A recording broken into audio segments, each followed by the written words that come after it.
The way that I fell into music photography was quite organically. It was a series of events over a number of years that really began to define me as a music photographer, rather than something that I set out intentionally to do. And because of that, when I started, a lot of the equipment that I was using was equipment that I had acquired, invested in for other genres of photography, predominantly portrait photography. So the lenses I had were like a 35mm lens and a 50mm lens, which are both great lenses for music photography, and I use them both still to this day in music photography. But I was really after something that would have a bit of a longer zoom, so that when I was in those trickier situations where you would be shooting on big stages, really high up stages when you're in the pit, or when you're shooting from the sound desk at the back of the venue and you're quite far away from the artist, you were able to still get like closer up shots or take photos that seemed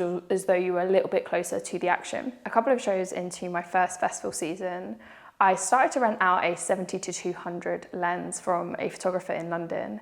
It was £50 a day, and I would go on the morning of like the first day of the festival, pick up the lens, shoot with it over the however many days I was booked, and then go and drop it back the day after. And this worked great because I wasn't really sure if I wanted to invest in this lens. It was a really expensive lens, about £2,000, and at the time I didn't know how much I really wanted to continue in that vein of music photography. But as the festival season went on and I was using the lens more, I was enjoying festivals, shooting festivals more, and I was realizing how easy this lens made it, I decided to invest in one myself for the following festival season. I'm lucky enough to have invested in quite a lot of equipment over my time being a photographer, and a lot of those things have been cameras that I've just liked. When I started to invest in medium format and I bought my Mamiya RB67, went on to buy my RZ67,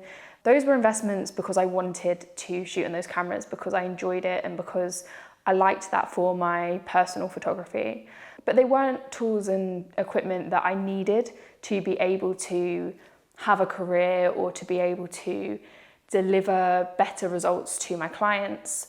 They were just things that I wanted for myself. The Sony 70-200 2.8 is absolutely one of those tools that, although it comes with a really hefty price tag, I can absolutely say was worth the money. The amount of work that I have been able to generate because of being able to shoot in those bigger venues, in those trickier situations, because I can use this lens, has easily covered the cost of the lens already. It's one of those lenses that you don't need, but that makes your life so much easier.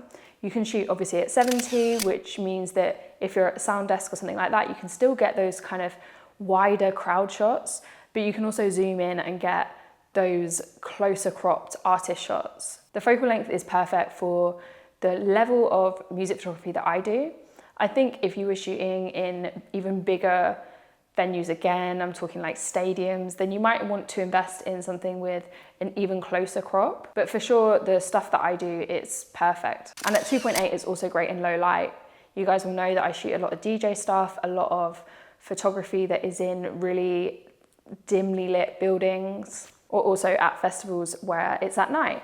And having a lens that opens up to 2.8 means that I can just allow that little bit of extra light. One thing I will say is though, especially when you are shooting at like 200mm focal length, that depth of field gets really large at 2.8. So you probably won't even shoot at 2.8 because you might end up missing focus in certain areas. And another thing I would say is because of the sheer weight of the lens, I would also advise not shooting at such a slow shutter speed, because you can get a little bit of shake where you're not supporting the lens properly, or if you're moving about and you're shooting at like 1/250 or something like that, it's more likely to have that blur. But for me, the Sony 70-200 2.8 is absolutely the best investment I've made within probably my photography in general, but definitely within my music photography. Music photography is not something I speak a massive amount about on this channel, but it is something I love doing, and it's something that I'm going to be making more videos about throughout the rest of this year. Festival season is right around the corner, and I have been booked for some pretty exciting jobs over the next couple of months. So I'm definitely going to try and shoot some personal stuff, maybe some film, at a few festivals and bring that stuff to the channel if you guys are interested. I also have a full Skillshare course about live music photography, about shooting live music and about editing. So if you are interested in knowing a little bit more about how I work as a music photographer, I will link that in the description as well. But for now, I'm going to put some photos on screen that I've taken with this lens, and I hope you enjoy. Thank you guys for watching, and I will see you in the next one.